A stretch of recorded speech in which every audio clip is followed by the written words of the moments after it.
an odd place for the dehydrator to go, but yep, it's outside because I have no room inside and I'm dehydrating pumpkin slices. Welcome to Blue Garden Cottage, everybody.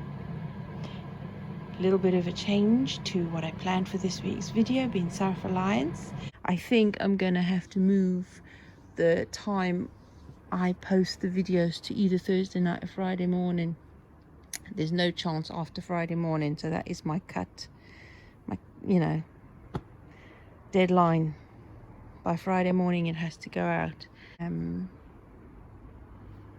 I've been tidying up, clearing out, getting stuff ready, crafting's being done. I'm now quickly going to grab this last hour I've got to tidy up in the garden because the frost is finally getting to the butternut squash and to the yacon, even though the nasturtiums are still looking good. So it won't be long. I think next week is crunch time for the weather. Ooh, I see nasturtium flowers there. You can't see it.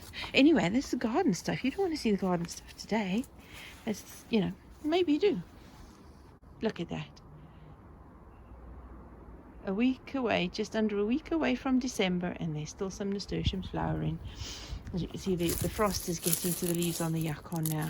I have covered the ground with some straw just to protect the tubers. Right now I'm going to chop them down. I'm going to dig up some tubers and I'm going to store them, I think, because next week we might get lots of rain and then frost in between, which will totally wreck those tubers. I am apologizing for the late publishing of the video.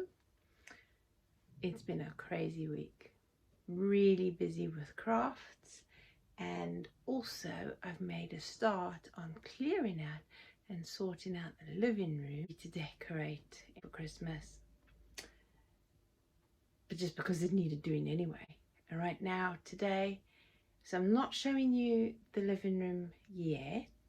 I will show you what I'm cooking for dinner today, because to me it's a really good example of making do with what you have, using what you have. So this is practically literally out of the garden today. There's starting to come some rust on the parsnips. The ground is very, very damp, so I'm gonna have to, if there's canker already starting on the parsnips, I'm gonna have to get them up really quickly.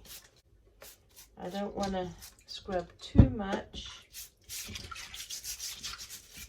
because obviously if I grew them myself, I know they're organic, I know what's in my soil, then not cleaning it too much helps to keep some of the soil bacteria on there that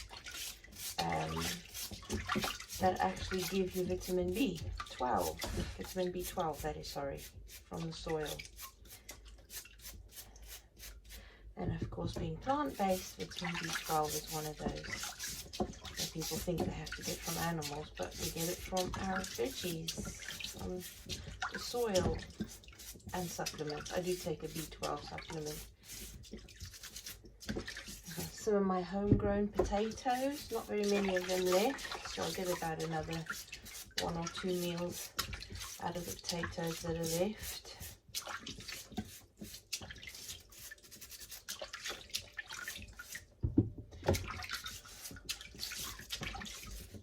I also have stuff, but obviously I'm going to be making a soup.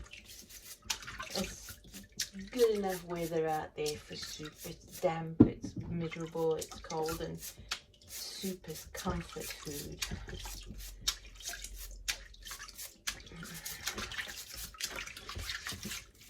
Bit of slug damage called scab, but nothing too bad, just scrape off those bits where they've been knocked in a bit over there. We just take it off, but I'm not going to peel the potatoes completely. Any slug holes I just dig out.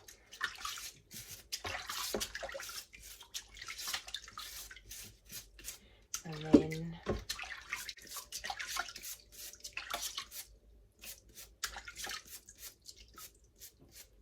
I use them whole, because of course trying to use whole foods, try to keep the skins on because of the fibre and some of the nutrients that are just under the skins.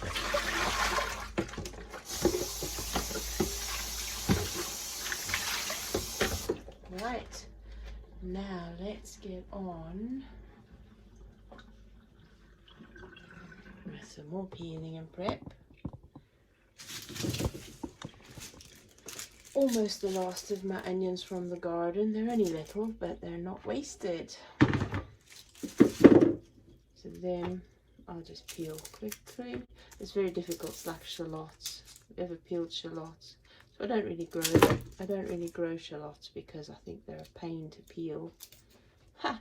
Pain to peel. Bit of alliteration there for you. Right. Homegrown onions, potatoes, parsnips, and my Jerusalem artichokes. The last of those that I've harvested, because I only grew one pot full. They're about that size and some smaller, topped and tailed, already washed. They'll be chopped up along with all the veggies. Like I said with the potatoes, I'm just taking off the nasty bits.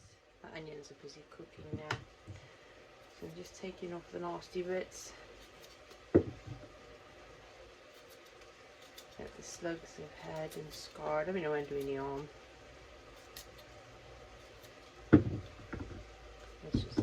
And it doesn't really matter because it's all going to be blended up. It's just I'm just getting rid of the chewed up bits, that's all. And checking if there are any holes, because sometimes the holes, in that one, I'll just take that out and make sure it doesn't go any deeper. If I see deeper holes, I cut the potato along the line and see like that. Just cut that out. No wasting.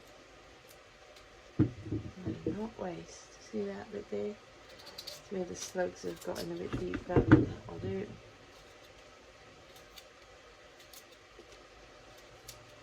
And there you are, tuck and turn parsnips. I don't even need to peel the parsnips really because I grew them and I know what's gone in them, but I think the skins can be a bit tough. Take off the hairy roots.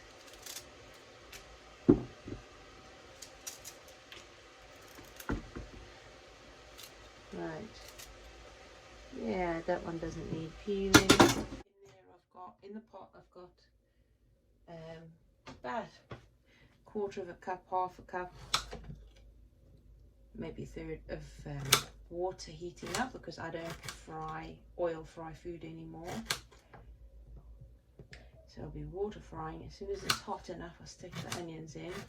So I like to cook the onions properly before I put anything else in. If I don't, for me, I get the most horrible, like, not quite reflux, but heartburn. I get really bad heartburn from raw onions. And even if they're cooked, if I put all the ingredients in together without cooking the onions first, my stomach really plays up. So I make sure the onions are cooked properly before I put any other ingredients in.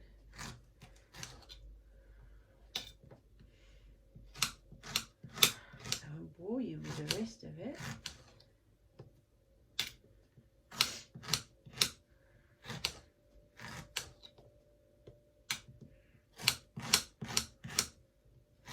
Just a quick chopping, roughly, nothing pretty. It's all going to be blended up into a smooth, creamy soup. One problem between the onions, the parsnips, and the Jerusalem artichoke, they're all sweet vegetables, sweet roots. Most roots are sweet, but so it's going to be tricky to make it not too sweet, so it still feels like you're having a savoury meal. Oh, nothing wrong with sweet if that's what you like. Oh, look at my eyes. Oh, homegrown onions, and these have been storing for how long since I showed you the video? Harvesting them. It's got to be at least 2 months, 3 months maybe. I don't know. Anyway, so I'm going to chop up the rest of the vegetables and then I'm going to cook them. A bit woody. Parsnips, usually, sometimes there can be a funny flavour to parsnips, and it's usually, well, it's a kind of an aftertaste, and it's usually because of the core that goes a bit woody. And I have tried the so-called hollow ones to grow with it, and to me it's no different. So it doesn't really matter when I'm cutting them up to cook in a soup or a stew, because I cook for a long time. But if I'm roasting, then very carefully I peel out the core, and that stops it being that core. It seems quite a waste, but it's not really, because it's going to go in the compost. It's not its best use, it's food, but I don't like the core. I find it woody, strong and bitter. So the core comes out, and the rest is lovely, smooth and sweet. Of course, be very careful working. Yeah, it just pulls out. If you just put the knife in and then tweeze it, tweak it a bit, teasing it apart, and it comes out quite nicely. I think that's also a sign it's time to get my parsnips out. I just score along the edge, cut around the top, twist it a bit, and look at that. Just tease it up, there it comes out, just like that. Letting the water cook away for a little bit gives you that nice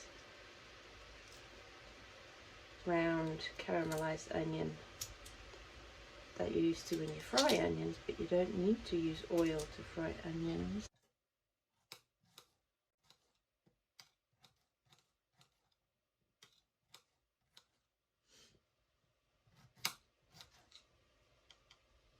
Yes, onions are browning nicely, and I keep putting a bit more water in just to keep it from burning. Makes a nice, almost gravy. I'm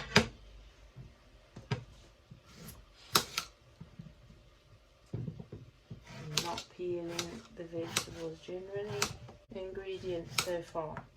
Don't ask for numbers. I don't measure or weigh for stuff like this. It's just chuck it in and adjust it to taste. I like those kinds of soups and stews where you just chuck everything in, and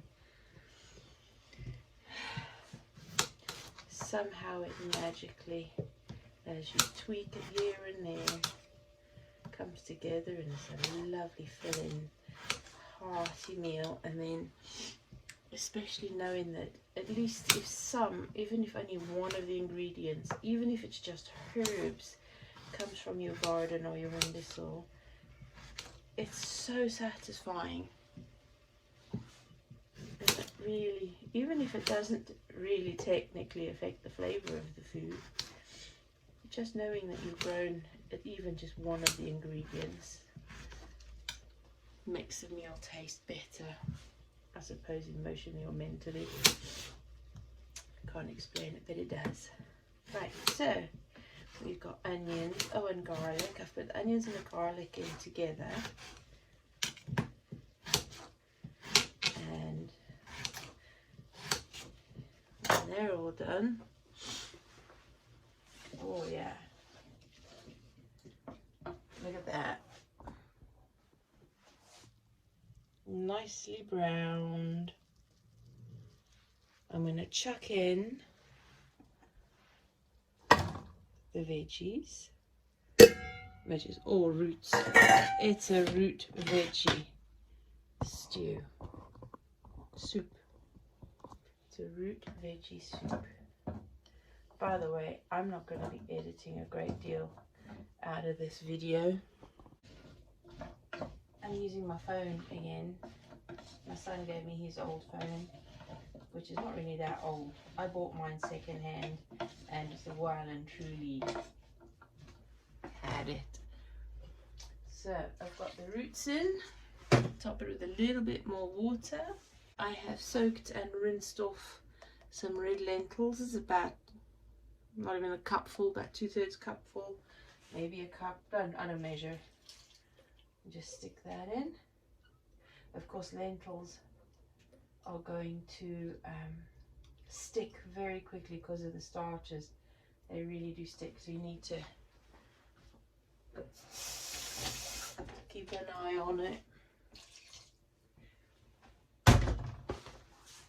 Turn the temperature up. So while that's busy cooking, I've got my nutritional yeast, and I've even got a little bit of organic soy milk there because the organic one doesn't curdle so much. But if you cook it at a high enough temperature, the protein will separate out and go like scrambled eggy kind of stuff. So I'll put that in just before I'm going to blitz it up, just to heat through, and then I'll blitz it up. In the meantime, one of my favorite books, Feeding the Nation by Margaret Patton. It's about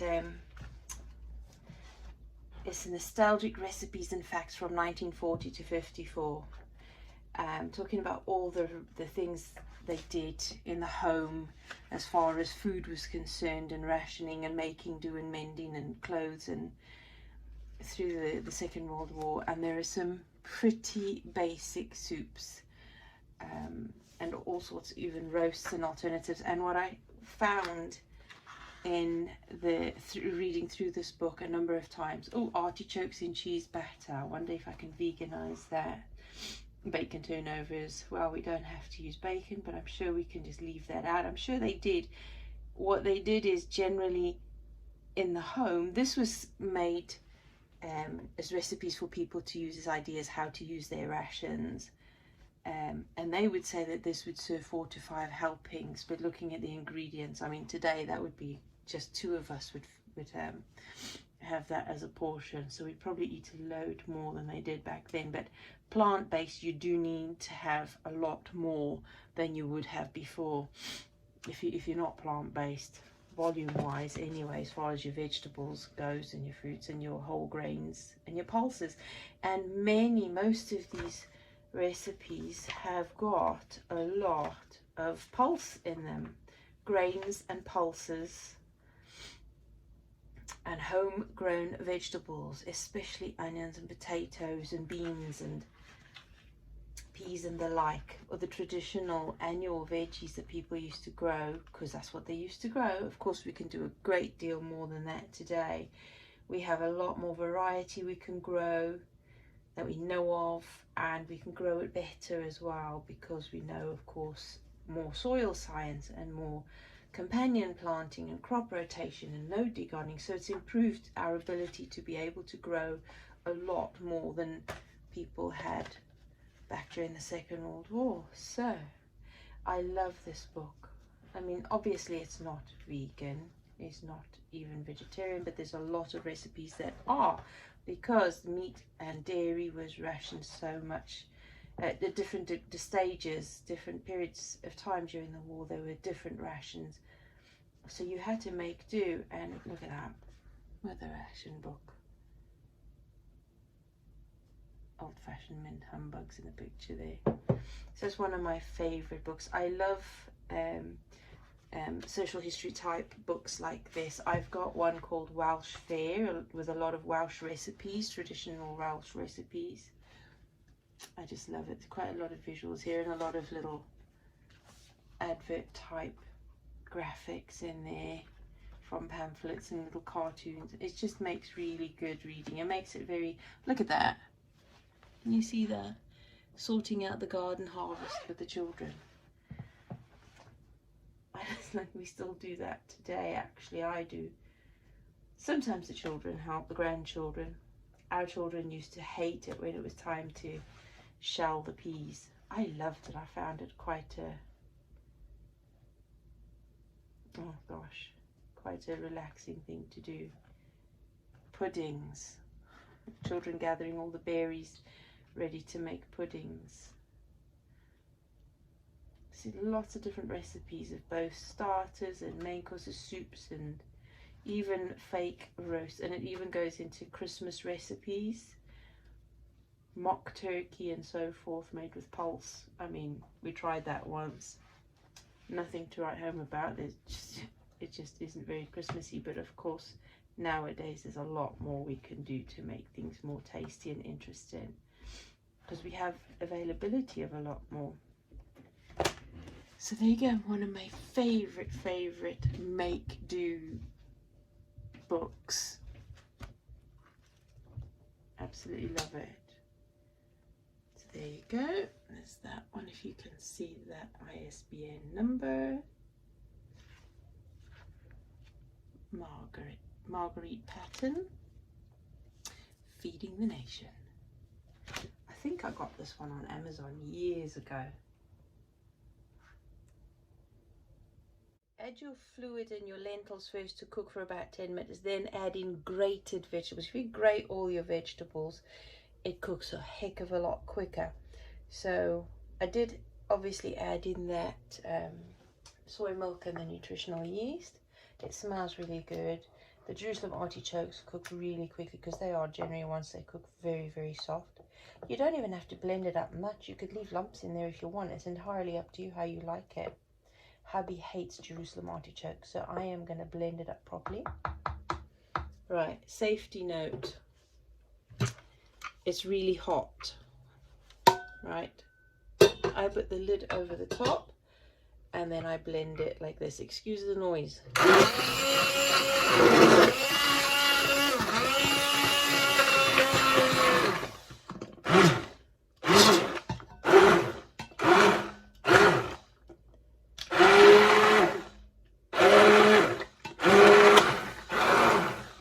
Because sometimes when you're blending, it splatters. So I'm going to finish that up quick.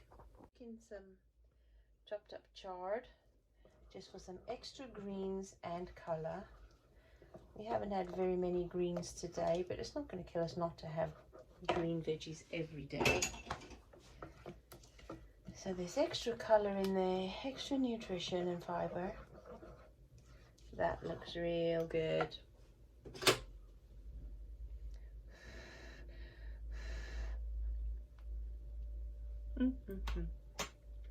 I can still taste the Jerusalem artichokes.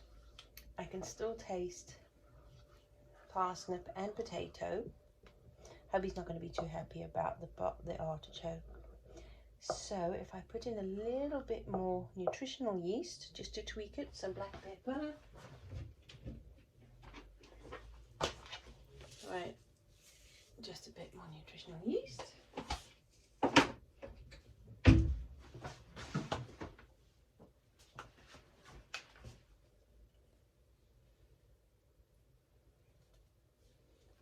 Bit more black pepper. Mix that in. I'll leave it on there while I sort out the garlic bread. This will be like not quite leek and potato soup in texture because it's really thick, because all three of those vegetables, potatoes, parsnips, Jerusalem artichokes, they're all starchy vegetables, so you're going to feel those starch granules. Right. 2 ladles will do plenty because it's nice and hearty. You can add anything else in there. Because that Jerusalem artichoke I can still taste a bit. Put in a bit less next time. I've crumbled up some vegan feta style cheese. If you want whole food plant-based, just leave out the vegan cheese. It's literally vegan junk food.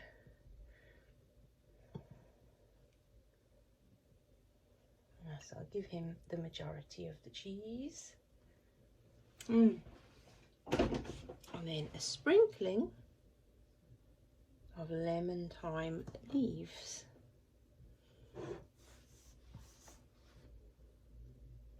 Doesn't that look good? Hang on a second. Ow, that's hot.